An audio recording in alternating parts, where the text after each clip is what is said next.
Bugun butun dunyo mana bu mashinani taniydi. Ammo bilasizmi, Rolls-Royce hayratlanarli bir tasodifdan dunyoga kelgan.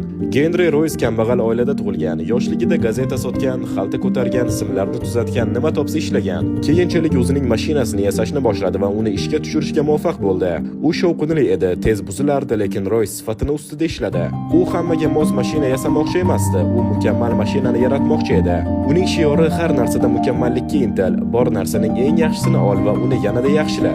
Bir kuni Riosning mashinasi boy aristokrat va poygachi Charles Rollsning ko'ziga tushdi. Haydab ko'rgach u shunday dedi: "Bu men haydagan eng yaxshi mashina." Shunday qilib kambag'al muhandis va boy investor ittifoqida Rolls-Royce tug'ildi. Yillar o'tib bu kompaniya hattoki qirollik oilasiga mashina yetkazib beruvchi bo'ldi. Bugunga kelib Rolls-Royce bu mukammal did va adabiy nafislik ramzidir. Bu tezlik haqida emas, bu sukunatda sizning borlig'ingiz o'zi uchun gapiradigan darajadagi mashinalar haqida.